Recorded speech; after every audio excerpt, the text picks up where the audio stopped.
Coming to you from sunny California and the Great White North. Get ready. We are breaking down the obstacles on the Armchair Ninja Podcast.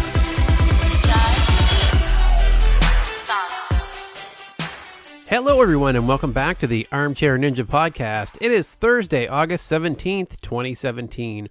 My name is Rich, and joining me this week to cover the ANW9 Daytona Finals is Bijan. How you making out? I'm good, man. It's been a fantastic week. I'm feeling good. You feeling good, bruh? I'm feeling pretty good. We had a good episode to cover. I think lots of good things about it. Like the course, like the ninjas. No complaints this week.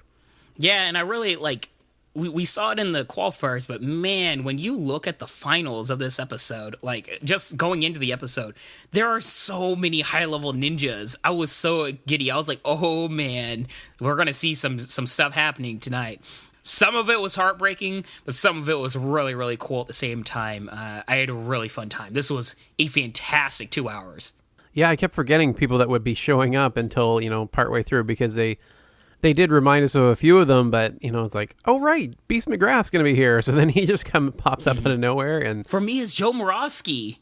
I was like, oh, Jesse Labreck, all this stuff, and then Najee, and I thought it was over, and all of a sudden Joe Moravsky, I'm like, whoa!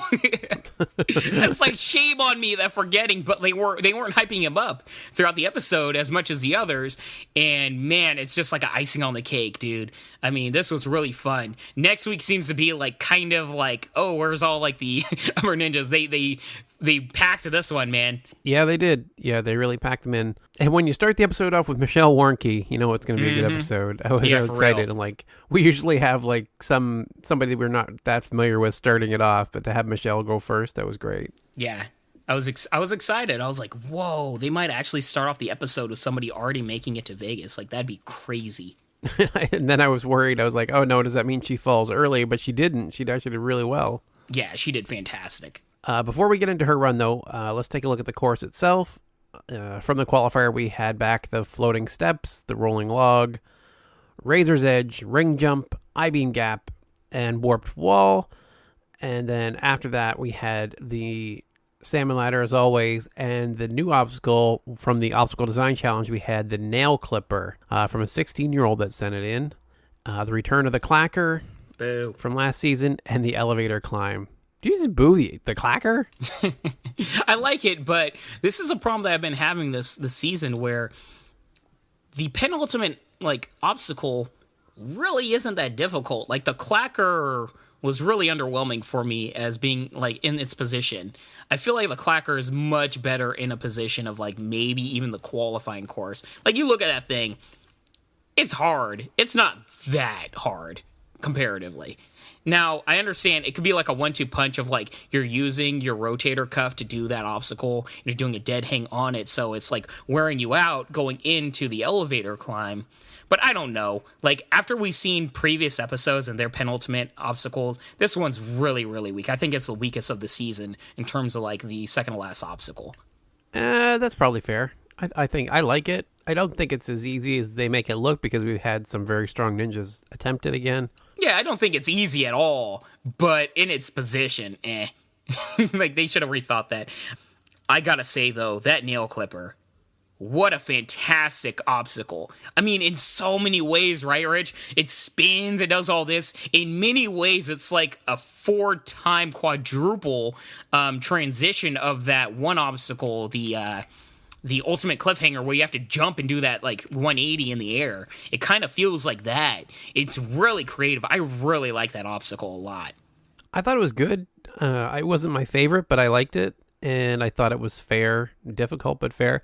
Mm-hmm. My first impression of it was that it was going to be, this whole course was going to be a little too easy and we would have multiple finishers. Even more than we had. We only had 2, but I thought we would actually have, considering the field, and the course didn't give me the impression of being all that difficult. I was definitely wrong about the nail clipper because that definitely tripped them up. Yeah, but with that said, I mean, this was one of the easier courses of the season. Or at least the beginning part going into that nail clipper. It was a really, it was a, I wouldn't say easy, I should say average level course. but then the nail clipper is like a beast of one. So it really became, like we kind of seen a theme of this episode, of like the third to last obstacle is really the one that everybody has to get past. And it comes down to like how fast you can get to that particular obstacle in terms of you making it to Vegas. And I don't know. I really like this obstacle. I think we're going to see it again in future seasons. I think it's one of those obstacles where the next time we see it, you're going to see a lot more people get past it because they are able to train for it. It's possible. I think the I-beam gap didn't look as hard this episode, so that helps. But it was a very difficult obstacle, and one that tripped up a lot of even people that finished it in the finals. It was that they had come back and figured it out and managed to get past it. Even like strong competitors like John Alexis Jr. Right? So that's a good point. I think some of them were harder than they appeared because we just had so many good ninjas this episode. Yeah. And speaking of which, I mean, maybe they modified the I-beam gap, but did you really see many obstacles that they modified in the earlier part of the course? Because that's traditionally a theme in the finals, but I didn't really see much modifications to the Razor's Edge or the ring jump.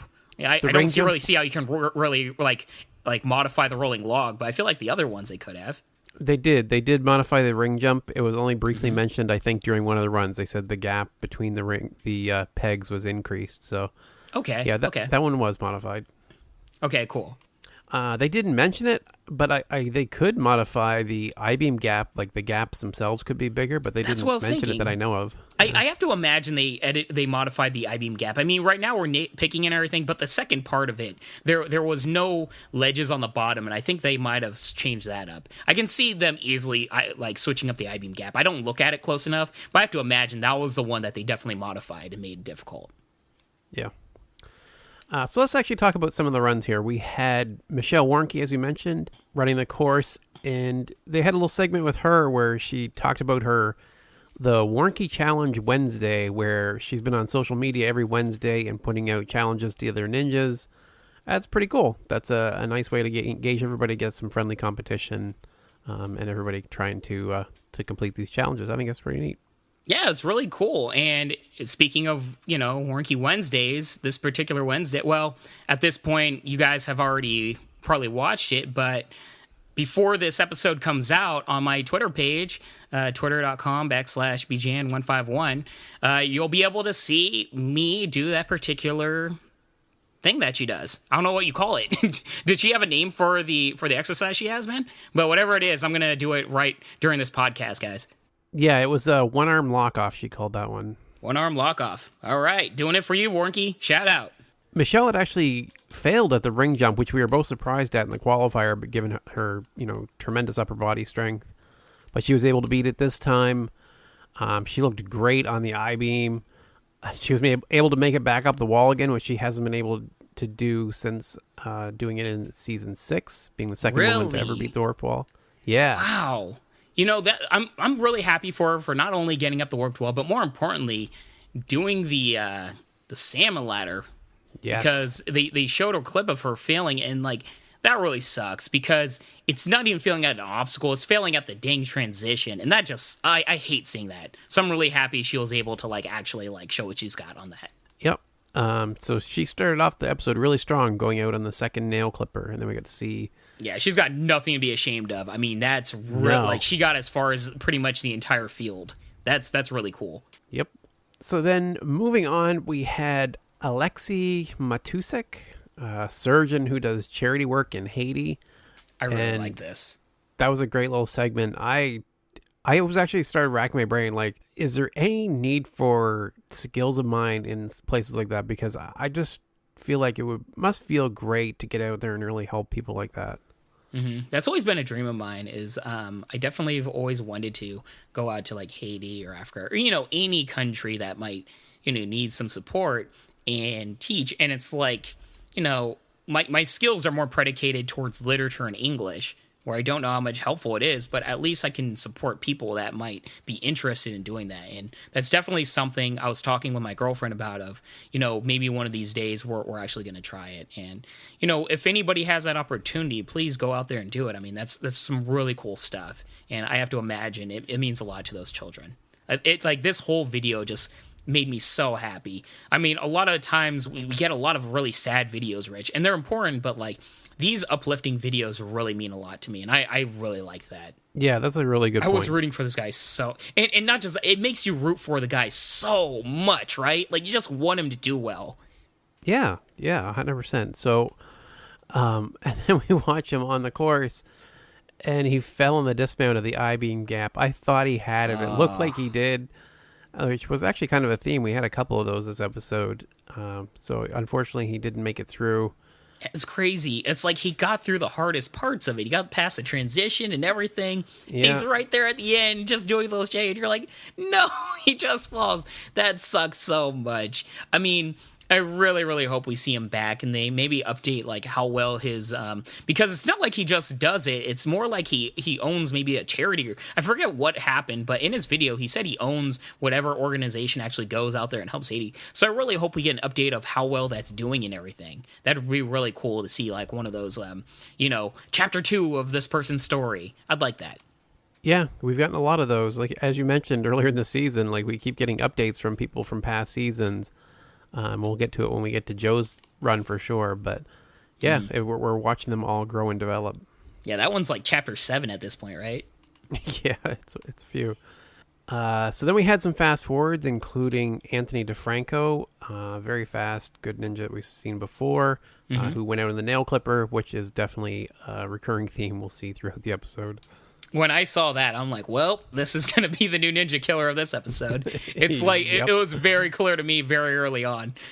Yeah. And then we were joined in progress, Naeem Mulkey, 37-year-old rookie, huge dude. Like his arms were massive. Like this dude was a massive dude.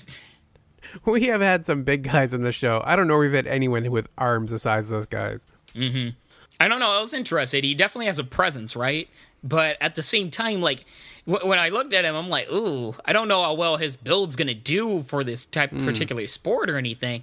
But, man, this dude impressed. Yeah, definitely. He was able to beat the I-beam gap, which was great because he wasn't able to do that in the qualifier. But he was doing a lot of it, like, upper body only. He looked really tired by the end of it. He did make a couple slips, but he did make it through and ended up going out in the nail clipper. But given the struggle he was having with the I-beam gap, he did really, really well to make it to the nail clipper. Yeah, I mean, that guy is just pure muscle and upper body. But like for particularly like competitors that are really big, muscular, that's a lot of weight you're going to carry for the nail clipper. And unless you're training exclusively a bunch of cliffhangers, I mean, you're going to have a tough time. Because that thing's like, it's pretty much a cliffhanger, but like more extreme, right? Yeah, pretty much. Yeah, like you said, it's like doing over and over again that gap on the ultimate cliffhanger.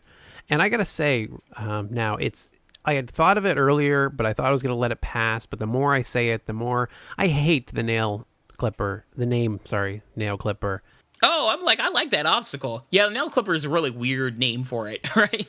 Yeah, it doesn't suit it at all. I'm really confused by it, and I just kind of was letting it pass, but as I say it over and over again, it doesn't match up at all. I have no idea why they call it that. Yeah. I mean, I feel you there. I couldn't tell you. It's not thin, like the edges aren't thin enough to where it's just going to like you're going to like break off your nails or anything. So, I don't know, man. Yeah, you would expect it to be shaped almost like with like a little springy side, like you have on. I have no idea why it's called that. It's bugging me. I don't know, man. Minor point, but it's getting to me as we go through here. So anyway, next on the course was Sean Noel, who has celiac disease, gluten free. Had a pretty good submission video by the looks of it, with them throwing bread at him and all this weird stuff going on. So isn't this a guy that we covered over a year ago, where he was kind of like, he was in school or something like that, and he broke the record for the pull-ups? Is this the same dude? Oh, maybe. I think it is. Because you remember name, that, right? Yeah, I remember the name, and I remember that pull-up challenge for sure. Yeah, I'm pretty sure this is the same dude. Well, I'll take a look here. 1 second. All right. Yeah, man, after looking it up, it was Andrew Shapiro, another dude that, like, we were covering that did the pull-up record. So, I don't know. Maybe this is a new thing. Whoever does pull-ups really likes American Ninja Warrior or something, man. Must be. They do focus a lot on the upper body, so I guess that's one way to do it. But no, this guy is a gym owner, and he also works at Michelle Warnky's gym as well. And this is probably one of the more shocking falls I've seen in a while, because I was expecting a great run. They hyped him up. He looked like he was pretty strong. I think they said he was like third place from the qualifiers, like just behind Joe Moravsky's time. So really strong run from him in the qualifier. But he got flung back into the water on the rolling log. Like he was actually clear. He was over the mat, but it actually threw him backwards on the course into the water. It was complete shock. That sucks, man. It's one of those like fluke fails, but it happens, it's part of the sport. But it's always hard to see. This guy has so much more to show. We're definitely going to see him in upcoming years. I mean, this guy is just brimming with energy, and he seemed very comfortable and confident on this course. So I'm really excited to see what he's got next year. It just really sucks that it ends so short into the season. Yeah, so when we went looking back for the pull-up numbers, I saw he's in multiple National Ninja League events that we've covered. That's why he's so familiar, plus covering him last season on ANW, so we'll see him back for sure. Definitely seemed very strong, up to the point he went throwing it into the water. Sucks, man. Could you just imagine? You make it to the finals, you're going through all this, you get past the rolling log, and just flings you back into the water. Brutal. So you gotta hold on. You just gotta hold on till it's completely done spitting. Yeah, that's about all you can do. So then we had some fast forwards, including Tori Clement, who went out on the rolling log, and Derek Matthews, who went out on the salmon ladder, before we got to see the giant John Alexis Jr. Yes. Very excited to see him back on the course. Dude, I mean, I was so excited to see him. You all know, if you see him in National Ninja League, he's so agile for his size. Like, the things, for how well he can hold up his body weight and everything, people his size should not be able to do that, but he does it, and he's so good. So I was really excited for him. At that same time, though, this is a course that's not really made for somebody that's big, so I was kind of worried for that. But at the same time, I was like, you know what? He has that arm reach and arm span where he can actually probably do really well in the nail clipper. I was pretty confident that if he gets to the nail clipper, he'd actually be able to do it. How'd you feel? I thought the exact same thing. I thought, well, that reach is going to be a killer. Like, it's going to be such a huge advantage on the nail clipper. He'll be able to reach around and grab each one and kind of swing his way across way easier than anyone else. Now, it didn't end up quite working that way, but... Yeah. Were you worried about the I-beam gap? Because that's the one where I'm like, oh, man, if you've got, like, really long legs, you're going to have some trouble. Well, yeah, because he had fallen there on the qualifier, so the question was he going to make it this time? Oh, yeah, good point. I didn't even like process that in my brain. I was just looking. I'm like, oh. But I'm happy you got through it.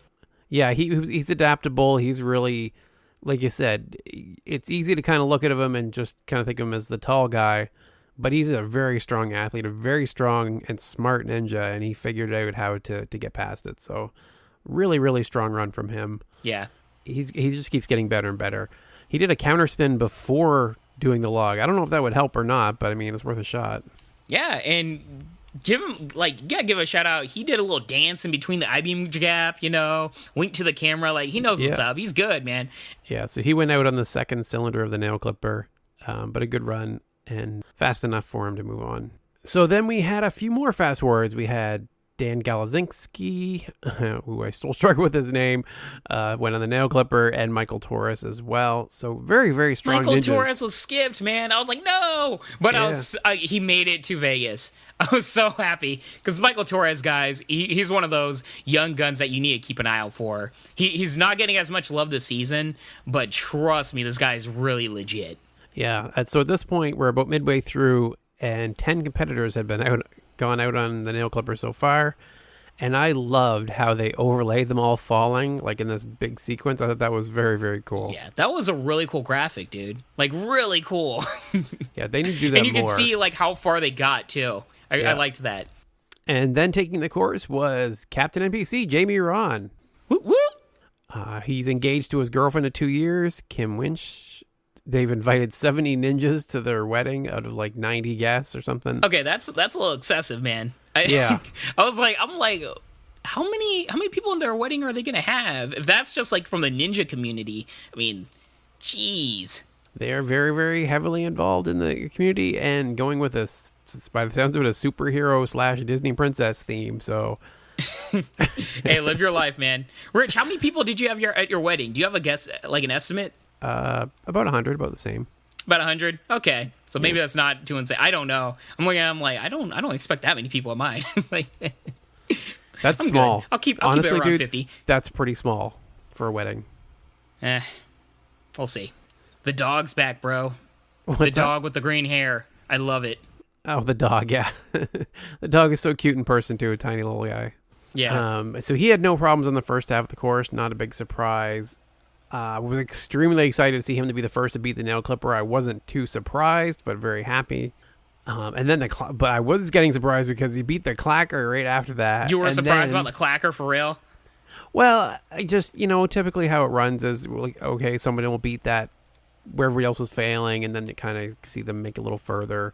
I don't think the clacker showed, like, nobody this entire episode. I mean, how many people actually did the clacker? Maybe 2. But no, he was the first one we get to see try it. I know, but this entire episode, they blew through the clacker. It was almost a joke. But, clacker is a good obstacle. It just really should not be in the position it was in. Dude, we're talking, 2 people tried it. Freaking Jamie Rahn and Joe Moravsky. Are you going to judge an obstacle based on that? I will. I heartily will. It does not look that difficult compared to the other ones this season. All right, fair enough. There's only one thing we could do in this situation. Somebody find me a clacker. I'm doing it. There we go. I would pay to see that. That would be cool. And then I thought, once he did that, I'm like, all right, so here we go. He's going to be the first one to go in the elevator climb. We're halfway through the episode. Now we're going to start seeing a bunch of people complete the rest of the course. I kind of felt that too. Because there's such a high degree of ninjas on this episode, man. Like, so many names. I was like, well, we now know that it can be done, so this is when, we get the nitty-gritty of people completing it. Well, then you get the palm run, and I thought, wait, what? Okay, well, that's great. That's good. Because now I really don't know what the heck's going to happen. Dude, I saw that, and I knew, on the other side of the continent, Rich over there is just cheering, so happy. Yes, I was 100. Big my notes here, big capital letters with an exclamation mark. Palm run, yes. So, then it was like a question mark on everybody else. That was great. So, but at the same time, I was like, well, if that's the palm run, it's still thinking too much into it. Does that mean there's only, there can't be just him finishing in the middle of the episode? They wouldn't let that happen, I don't think. Dude, the way this season's been going, I wouldn't be shocked. I really wouldn't have. But we had Joe Moravsky running. I'm like, well, if there's anybody that's completing this course, it's Joe Moravsky. With that said, I really have to give a shout out to Jamie Rahn. I mean, the commitment that he showed on that elevator climb, halfway through, and he just got his second win and started gutting it out. Yeah. That was really cool. I really like the elevator climb because there's technique involved, trust me, but it's in many ways it's just sheer will. It's you just gotta find next gear and just dig in deep and get up that thing. And there's something really guttural and everything about that's just really cool to see visually. I love it. Yeah, he had another scary dismount at the top. I don't know. They got to do something about that because it's going to give somebody a heart attack, namely me, watching somebody's going to get hurt doing that. Yeah, I don't know what to do, but they got to figure out something for next season. Mm-hmm. Dude, why don't they have something like the elevator climb on stage 4? That rope climb is just so... It's kind of mundane at this point. It's really, that's the final stage. You go through everything, and you climb a rope. Do an elevator climb or something, like a salmon ladder to an elevator climb. I've never seen anyone fail it. All these seasons of Good point. Ninja Warrior. Oh my god! At this point, even in versus the world, everybody's done it, huh? I think in the versus the world we might have seen it, but even then, I'm not positive. Dude, there's still a lot of people that are completing it. That's not okay because I have a feeling most viewers are well.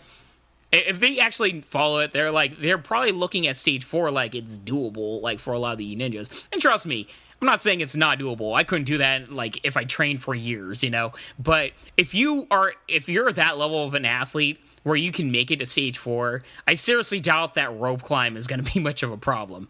Yeah, and I always thought before we saw Isaac and Jeff do it, I thought that was going to be the next hurdle everyone will be throwing themselves against, right? Once they figured out the beginning of the the first few stages, there would be multiple people trying that rope climb year after year until they were able to figure it out and get the speed up.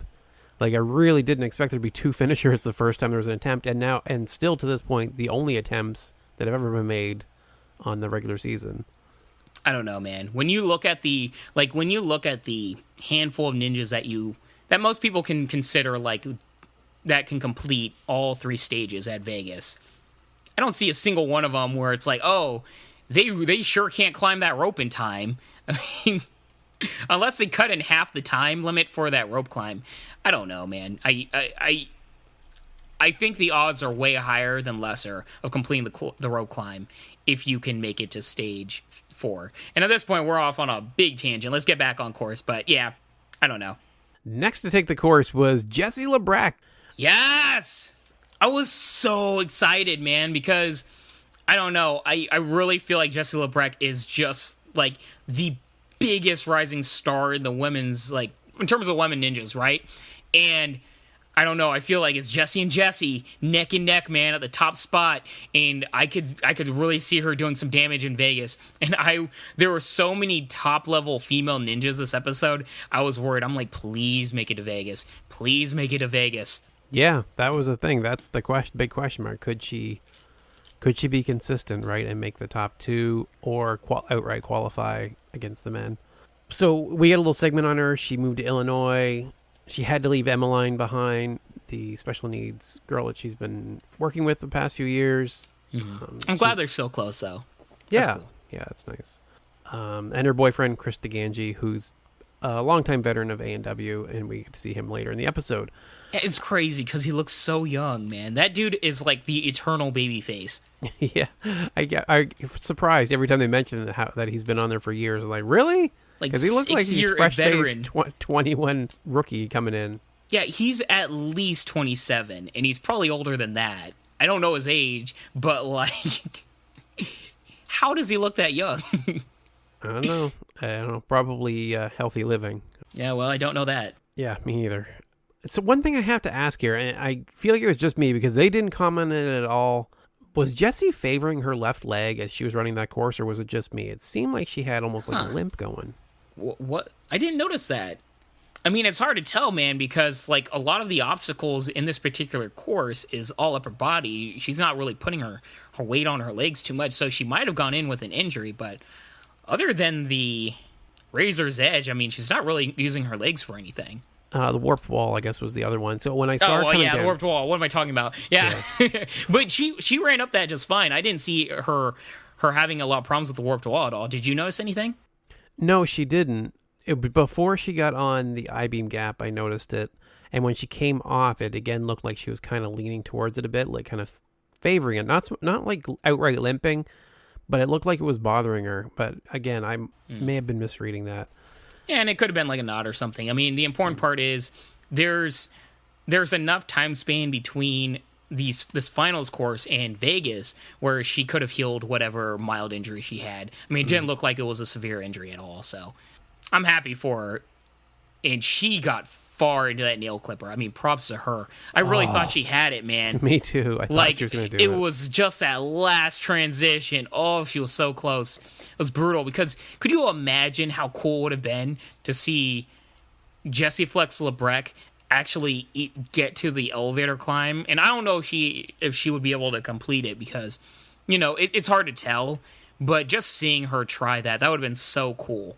She would have had a good shot. I mean, really, if she had managed to do the nail clipper, I mean, Jamie Rahn had already done it at that point, but at the same time, it would have been very reminiscent of Jessie Graff last season with the wedge, right? Yeah. Beating that ninja killer. And she almost did. I think she could have, with a little more adjustment. I'm not sure where, but I really feel like she had all the skills that she needed to do it. Just wasn't quite able to get it done. Mm-hmm. Real short. Over or under, she's going to complete stage 1 this year. Yeah, I think she'll do it. I think so, too. I think she's completing stage 1. I don't know about stage 2, 3, all that, but I think Jessie Labreck's beating stage 1. Yeah, I think she could definitely do it. I think Jessie Graff will do it again, at least stage 1. I would love to see her do stage 2 in the regular season. I think she might do it too. Oh, Part of me really wants Casey Catanzaro to complete stage 1 just for all the haters to eat it. I don't think that's gonna happen. I definitely would take the under on that. Yeah. But part of me just wishes that would happen. I wouldn't be too surprised to see Barkley Stockett manage it. That's another good one. Yeah, there's a few that can see it, but I think the two with the best chance, honestly. Yeah. And I hate saying that because I really like Megan Martin and a bunch of other top women. But I think the two Jessies are really the two that can definitely see getting hitting that buzzer in stage 1. Yeah, I think Megan's just so, like, I've said it before, and I don't have a whole lot of base. I feel like I've heard it somewhere before, and maybe I'm just taking something as gospel that totally isn't. But to me, the impression I've always gotten is that Megan takes Ninja seriously for the weeks leading up to it, but not to the degree that Jessie and Jessie do, like, on a year-round basis. And if she did, she would freaking destroy it. I feel like she really would. It's like a more of a part-time thing for her on top of her climbing and everything else. Mm-hmm. I feel you. I mean, at the same time, though, you can make the argument Jessie Graff, does stunt work and stuff like that. So, it's whatever. I don't know the degree. I don't think anybody does, so it's whatever. All right. So moving on, we have Chris Digangi. This is the episode of tangents, my man. Oh, we are all over the place, but that's all right. We got time. Chris Digangi. People love it. We're a podcast. We talk. It's all good. Yeah, exactly. We join him mid-run, who he keeps finishing outside the top 15 these past few years. He's been on for, he said, 6 seasons.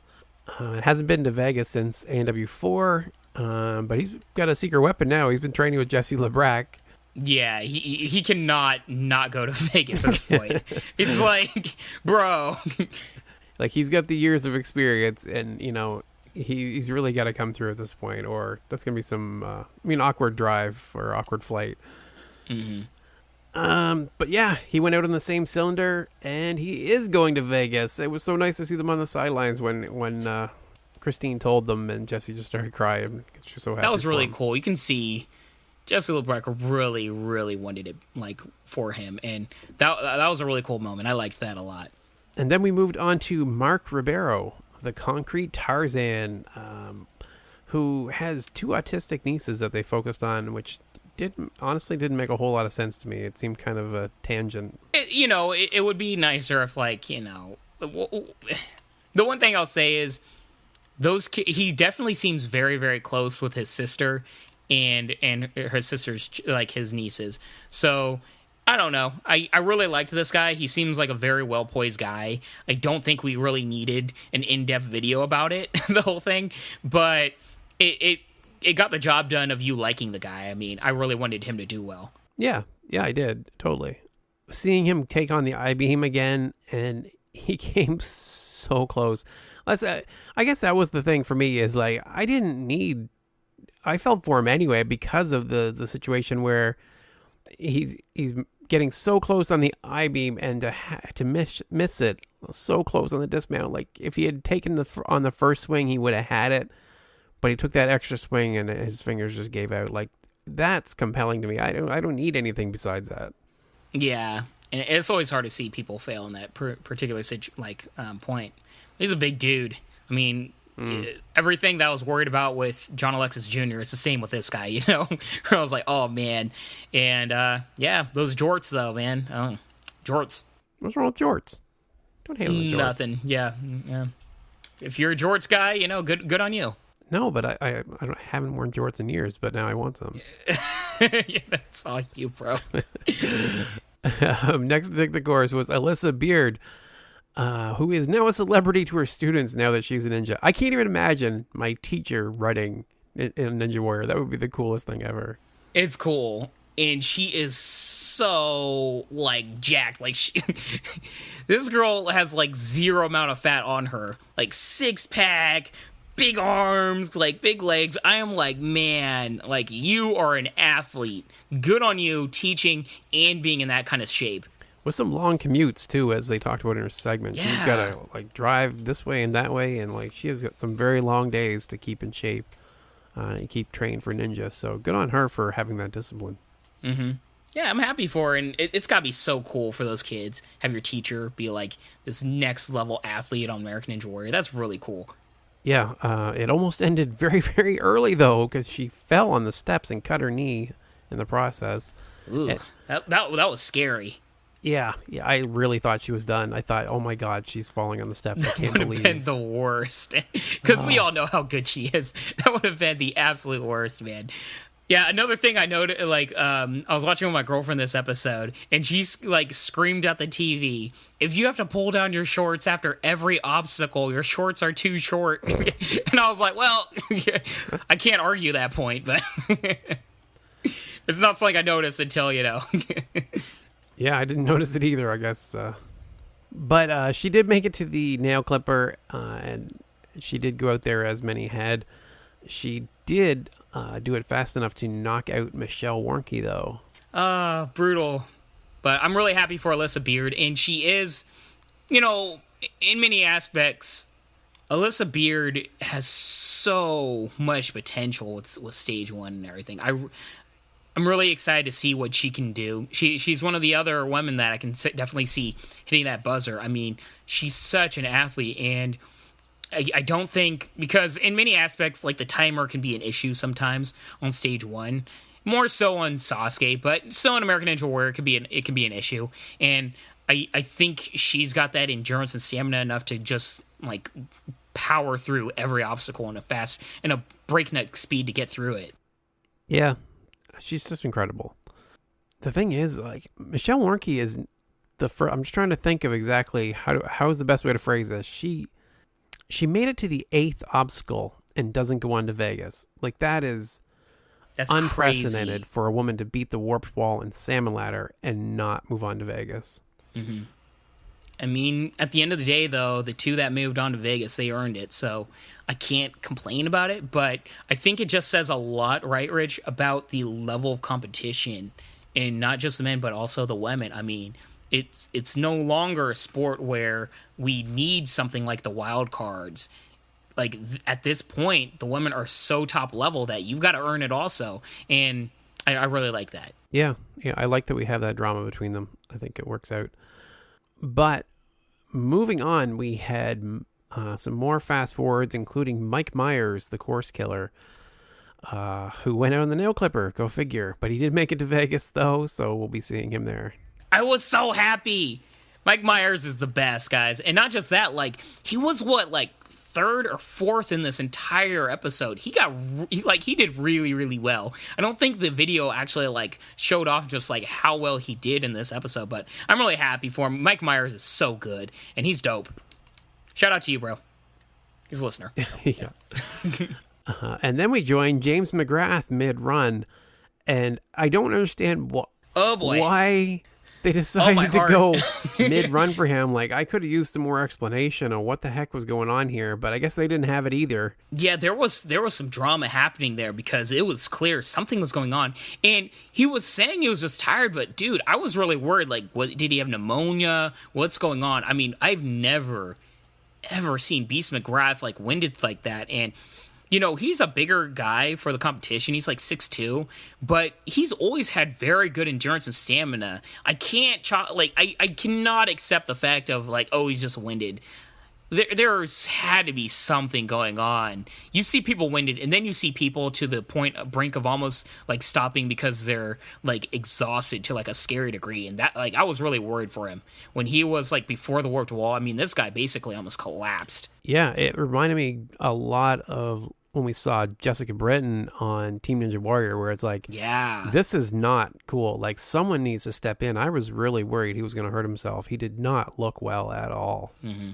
Yeah, it was really strange. And I, at the same, just the same thing. It was no longer of will he make it? I was just scared for him. And I was really worried.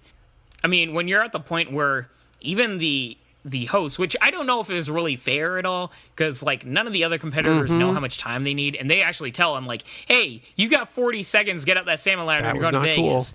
Cool. And yeah, I was oh, that's okay. But even at that point, they tell him, but he's so exhausted he can't even get himself will himself to get up the salmon ladder. Like, he already knows what he needs to do, and he's done the salmon ladder a million times. You have to imagine, I mean, this guy trains all year. Salmon ladder is probably nothing to this guy, relatively speaking. And still, he's so winded, he can't even do it in time. I mean... This is awful. This is an awful, awful thing to say, but I am so glad he didn't, because the amount of controversy that would come from that time being given, I mean, it sure probably already is blown up. I haven't checked the forums or anything, but that is not cool for them to say that at all. If he had gotten through to Vegas because he knew to rush that would not have been right at all. And he almost did it anyway. I co-sign that. I mean, it's not his fault. No. But I co-sign that. It's not. Why do that, guys? I understand at this point, both hosts are probably really good friends with Beast McGrath. I mean, they've known each other for years, and Beast McGrath is like one of the most well-known ninjas, right? So I get it. You're really rooting for the guy. He's so close. But come on, y'all. Don't do that. You're just asking for controversy. I mean, I can see blurting it out. I'm not saying I would know. It might have been just like a spur of the moment, right? Yeah, just not thinking and just, getting frustrated and seeing him struggling so much. You want him to succeed, right? And when he got on those inhale clippers, I thought he had no hope, right? Like, we had seen how crazy that obstacle was, and everybody else was struggling with it at full strength, and he is just completely tapped out. But he starts doing it, and I was losing my freaking mind when it looked like he was going to beat it. Could you imagine if he got through that? Oh my! My head would have exploded. I was so sure he had it when he went to make that dismount, and have him slip just barely off the pads. Oh, it was brutal. It was brutal, man. And not just that, it's to the point where at that point you knew he had to complete this obstacle to go to Vegas, or otherwise his season's done. And he got so close. I mean, he made the transition and everything. He just tried a different technique, and I don't know how you can make that transition of that 180 going backwards. I mean, it's doable, especially he's probably trained for it, because the transition on the Ultimate Cliffhanger in Sasuke, you have to do that. But this is a whole nother thing, and he's already winded. I mean, you saw how exhausted he was. He probably didn't have it in him to spin around on the nail clipper. But it sucks, man. I mean, he trains year round, just like Jadreshul and a lot of these other people. And for him to fail in that way, with that exhaustion, being so close. I mean, what was he, like 7 seconds past for the salmon ladder? Something like that.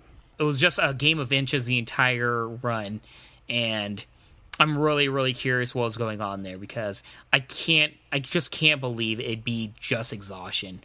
I really feel like something had to happen. Or maybe they skipped him because he was struggling on one of the obstacles, like the ring jump or something, where he completely winded himself. There's had to be something that happened there. Yeah, I don't know. I do know this, though. You say that was a terrible way to go out. To me, if I was going to miss out on Vegas, that's how I would want to go out. Like, pushing through, gutting it out. In a blaze of glory. Just missing out, like, fraction of an inch, throwing everything you had at the course. I mean, he's got nothing to apologize for. That was an amazing run. I'll remember that for a long time. I was sucked me in more than anything else in this episode is watching him do that and thinking that he was about to make it. Yeah, in many ways, I mean, this was the run where you're just at the edge of your seat the entire time. And all I could say is, could you imagine if he completed that? Oh. It's like, man, that would have been the coolest thing. And, hey, we might have actually seen somebody struggle on the clacker. Yes. Let's throw a little shade on that thing. Yeah, I think that would be fair. But yeah, so then after that, we had a couple of fast forwards, including Daniel Arnold, Brian's younger brother, who went on the nail clipper. Man, that dude looks just like Brian Arnold, right? I didn't notice a resemblance, to be honest. Dude, they look so similar. It's crazy. I don't know too much about Daniel Arnold, but I'm curious if he's got a similar background, if he's just like a younger version of Brian Arnold or whatever. I mean, he looks just like Brian Arnold. It's crazy. Cool. I actually wasn't looking at the screen so much at that point. I was just jotting down notes, and because when it's fast forwarded, I'm just listening more than looking. Mm-hmm. But we also had Mike Bernardo, which did make me perk up and watch because I wanted to see how he did. Yes. Who also went on the nail clipper, but he is going back to Vegas. He made it to Vegas. Yes! I was so excited for Mike Bernardo. He's so good. He gives that energy. He gives the diehards, Sasuke tribute, all that stuff. Dude's awesome, and I don't know. I really want to see him on that Salmon Lantern stage too. I really want to see that. Machine Gun Mike. Let's get it.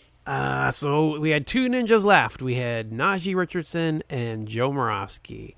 Oh boy. So those are some names, y'all. Those are some names. It's so cool to see that Najee and Drew kind of hit it off after their flying shelf grab competition last year. That's very, very neat. Mm-hmm.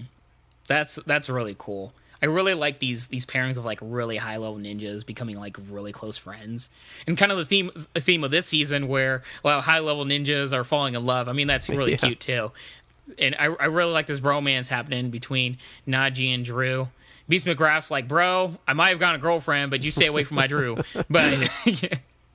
But still, I love it, man. So Najee, for those that don't remember from last season, is an elite gymnast who turned to Ninja Warrior. If you're not listening, if you listen to our podcast and you don't know Najee Richardson, shame on you. I give you a shame bell just for that. If you don't know Najee Richardson at this point.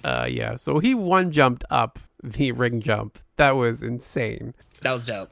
Not just that, this guy looks like he was having fun. He looked very comfortable. He looked too comfortable. Far more than last season. No. He looked too comfortable. He was taking his good old sweet time getting through this course. It was a little too chill, right? I was losing it. Getting a little stressed there. I don't know. I was very confident that he'd be able to get past. Actually, further than he did. I thought he had a very good chance of getting all the way. I did too, but they spent so much time focusing on him dragging his butt through that course. I thought, he's going to fail to reach out and touch that stupid obstacle and guarantee his spot. And he almost did. He wasn't that far ahead, but thankfully he did. I'm looking at it right now. He touched that nail clipper at 4 minutes and 54 seconds. And he had to do it in under 5 minutes. There was a 6-second gap between him going to Vegas and not going to Vegas. Come on, bro. Anyway, he did get it. Thankfully, he did go out on the second nail clipper. He had kind of a different technique going that didn't end up working out for him, unfortunately. I was looking at that technique. I'm like, what are you doing? It's like, why make things more difficult for yourself? He's getting inventive, I guess. He just saw rails failing and thought maybe he'd try something different.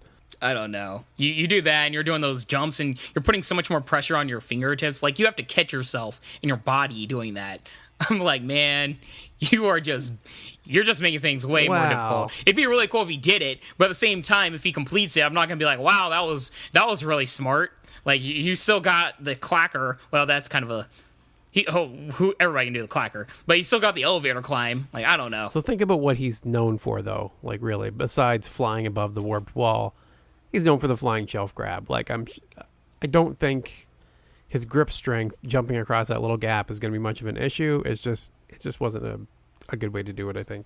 Yeah, it was known for the salmon ladder too, and what happened last year, Yeah, Anyway, moving on to the final run of the night. Joe Moravsky, the weatherman, takes the course. Yes. We've seen him progress each year. I was excited. I was like Joe Moravsky, he's already at this point where it's like you expect him to complete the course. So it's even more of like, will he not complete the course? Because that'd be the crazier thing. Like, for most, 90% of athletes on this show, you're like, will they complete the course? Or will they not? For him, it's like, will he actually fail a course finally? Like, is that even possible? He didn't complete Philly. And do you remember how, I think everybody had to pick their jaws off the ground? Yeah, exactly. It's definitely unusual. Very, very unusual.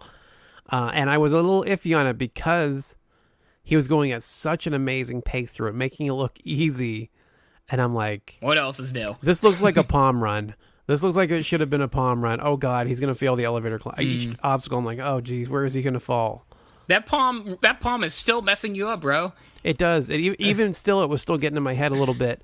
But it actually worked out great because it was making me go back and forth, and question the whole way through his run. And when he did it, I about lost my mind. I was like, yes! Oh, my God, he did manage to do it. That was great because I wasn't sure either way. Yeah. The one thing, it's you already know what I'm going to say at this point, guys. the technique.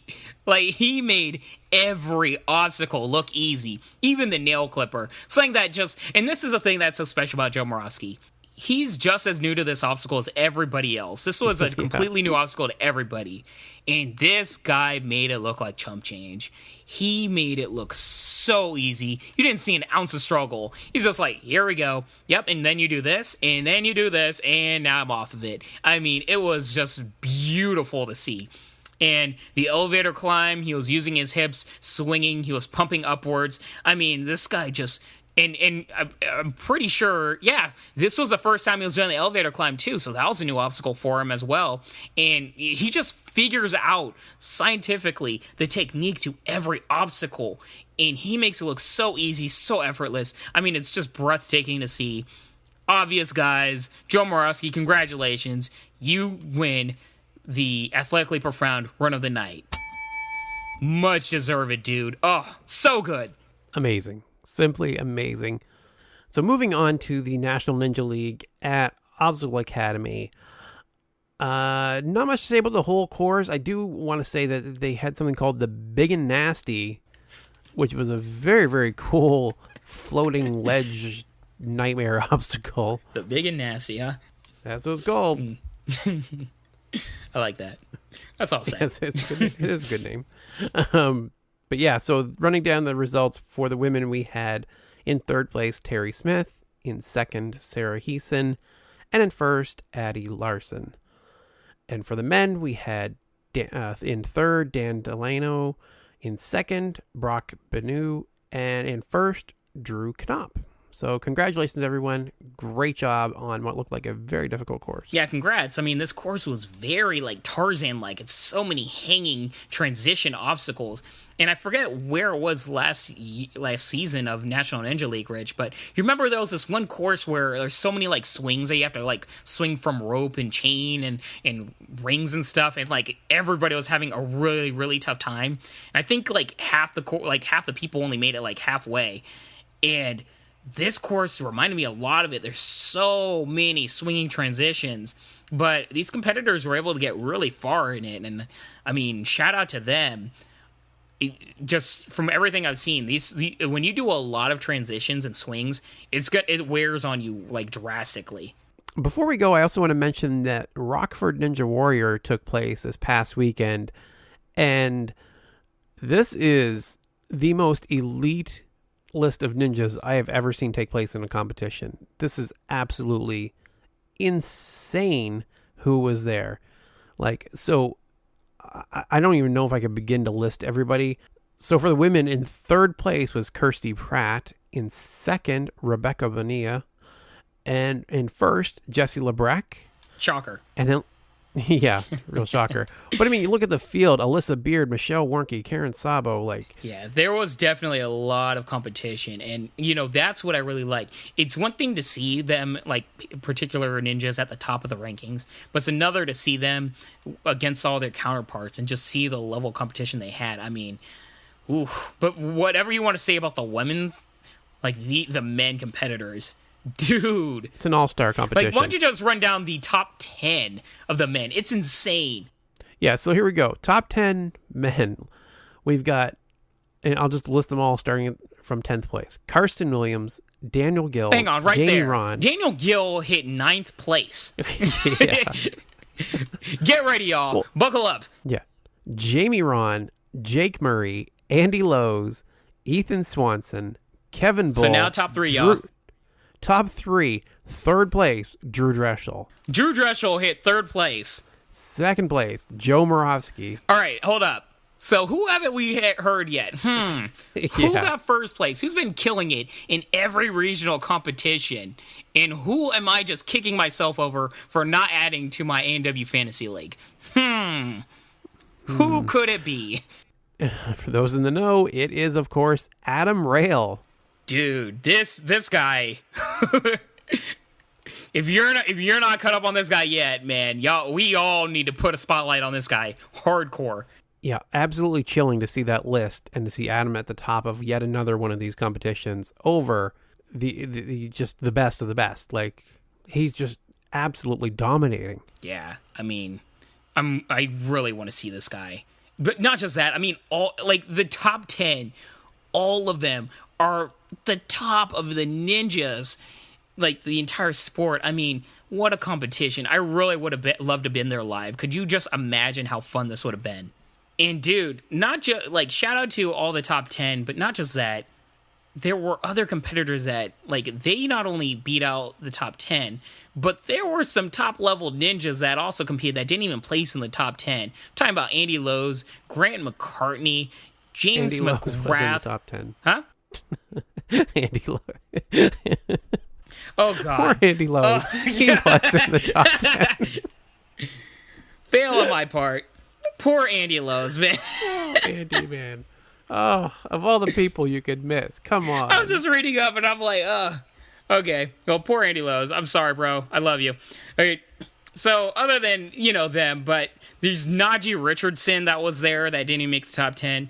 Noel Reyes. I mean, there's some top ones. And also, very interestingly, there's a one, Isaac Caldiero. He competed in this. And yeah, didn't make the top 10. Definitely worth noting. But yeah, it's worth noting the times too, because it bears mentioning that Adam's time was 33 seconds to complete the course. Whew. 33 seconds. Joe got second with 42. He won by a large margin. That is ridiculous. Yeah, that's really impressive. Like, really impressive. For comparison, Jesse Labreck also finished the course at 3 minutes and 3 seconds. Mm-hmm.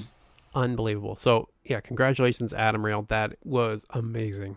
And one last note before we go. We have just passed the 2-year mark for the podcast itself, but I thought it more appropriate to celebrate when Bijan joined, which was in September of 2015. So, we're going to do a celebration of some kind. We're looking for suggestions. We've had a few already. Some people have asked about a possible live episode. Y'all don't want that. Some sarcastic people decided we should be doing Ninja Warrior UK. Y'all, for some I reason. don't want that. No. That is not happening.